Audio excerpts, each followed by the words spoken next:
था। तो मौर्यंस की आर्मी के बारे में हमको जो पता चलता है वो पता चलता है मेगास्थनीज के रिकॉर्ड्स वगैरह से। जो मेगास्थनीज आपके ग्रीक एम्बेसडर थे सम्राट चंद्रगुप्त मौर्य के टाइम पीरियड में, उनने जो किताब लिखी थी उसमें जो मौर्यंस की आर्मी का डिस्क्रिप्शन है, वहां से हमको मौर्यंस के एम्पायर में आर्मी किस तरीके से मेंटेन की जा रही थी उसका एक सही अंदाजा लगता है। मेगास्थनीज ये कहते हैं कि की पूरी जो आर्मी है या आर्म फोर्सेस हैं उसको मैनेज करने के लिए एक कमिटी बनाई गई थी, एक समिति बनाई गई थी, और इस समिति की जिम्मेदारी ये थी कि आप देखोगे कि आपका जो आर्मी वगैरह है वो किस तरीके से फंक्शन कर रही है, ठीक तरह से चल रही है, नहीं चल रही है।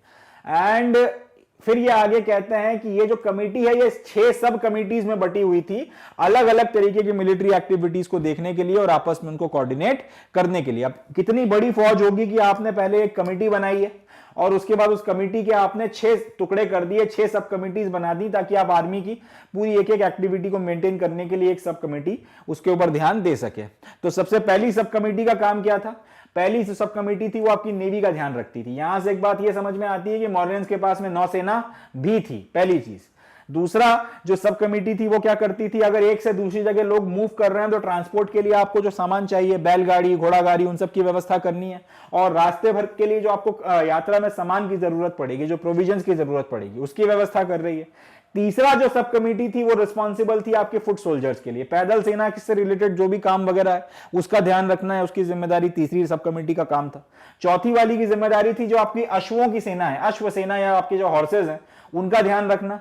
पांचवी का काम था चैरियट्स या फिर रथ वगैरह के जो है उनका ध्यान रखना या उनसे रिलेटेड जो भी काम वगैरह है वो करवाना।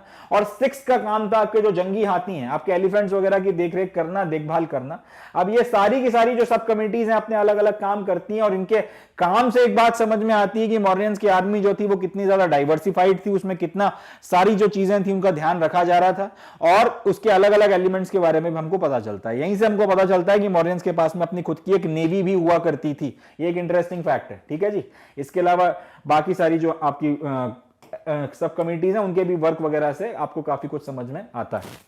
इसमें भी आप जो सेकंड वाली सब कमिटी है जिसका काम क्या है, आपको अगर एक से दूसरी जगह आर्मी मूव कर रही है तो ट्रांसपोर्ट की व्यवस्था करनी है और प्रोविजंस वगैरह की व्यवस्था करनी है। इसका काम बहुत ज्यादा डाइवर्सिफाइड था। किस तरह से वो देखते हैं, अगर आपने एक से दूसरी जगह मूव करना है तो फिर उसके लिए आपको बुलक्स कार्ट्स की जरूरत पड़ेगी, इक्विपमेंट्स वगैरह लेकर जाने हैं, आपको फूड की जरूरत पड़ेगी सिपाहियों के लिए, आपको अपने जानवरों के लिए चारे की जरूरत पड़ेगी, आपको अपने सिपाहियों के मनोरंजन के लिए और उनकी सेवाओं का ध्यान रखने के लिए, उनके आराम का ध्यान रखने के लिए सर्वेंट्स वगैरह की जरूरत पड़ेगी, आर्टिसंस की जरूरत पड़ेगी, ताकि सोल्जर्स वगैरह जो है उनका एंटरटेनमेंट भी होता रहा, उनका सही तरीके से ध्यान भी रखा जा सके। अब इतना सारा काम एक सब कमेटी की जिम्मेदारी दे दी गई है, यानी कि इस सब कमेटी का काम कितना डाइवर्स था।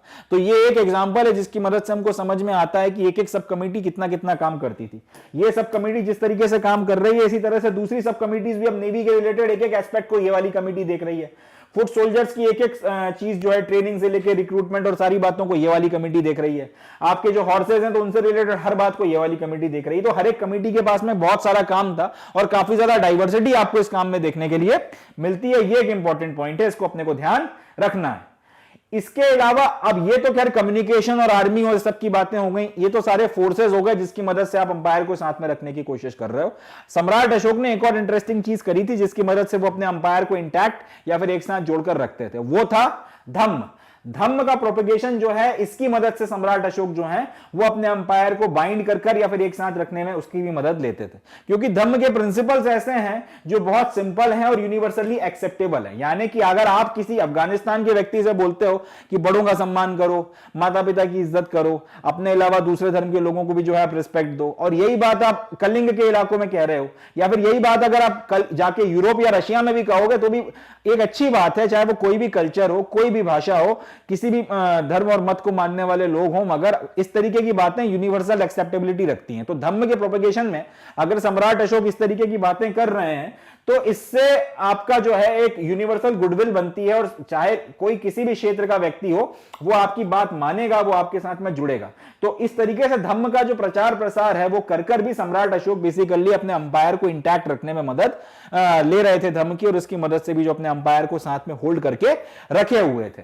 अब इनफैक्ट धम्म के अनुसार उनका कहना यह था कि ना सिर्फ अगर आप धम्म का पालन करोगे तो आपका खुद का वेलबींग होगा साथ ही इस जिंदगी में, मगर इसके बाद जो अगली दुनिया है वहां पर भी आपका जीवन ठीक चलेगा। और यहां पर क्योंकि आप अच्छे से रह रहे हो, किसी तरीके की समस्या आप किसी और के लिए क्रिएट नहीं कर रहे, तो ओवरऑल अगर सोसाइटी इस तरीके से पीसफुली रहेगी तो किसी रिवोल्ट की संभावना नहीं है, किसी तरीके के विद्रोह की संभावना नहीं है, किसी तरीके की आपकी ये कह सकते हैं कि लोगों के बीच में किसी तरीके की का गुस्सा या रोष की संभावना नहीं है। और इस तरीके से अंपायर में कोई रिवोल्ट होने के खतरे नहीं है, तो अंपायर जो है आपका इंटैक्ट बना रहेगा। इनफैक्ट सम्राट अशोक ने पहली बार स्पेशल ऑफिसर्स को अपॉइंट किया था धम्म के प्रोपेगेशन के लिए, जिनको धम्म महामत्ता कहा जाता है। ये सवाल 50 बार आया है, इसको याद रखना है। इनकी जिम्मेदारी ये थी कि ये देखें कि धम्म जो है उसका प्रचार प्रसार हो रहा है कि नहीं हो रहा, लोग धम्म का पालन कर रहे हैं कि नहीं कर रहे हैं, और धम्म का जो मैसेज है वो अच्छे से अलग अलग जगहों तक फैलाया जा रहा है कि नहीं जा रहा है। तो इन सब चीजों की मदद से जो है सम्राट अशोक ने अपने अंपायर को इंटैक्ट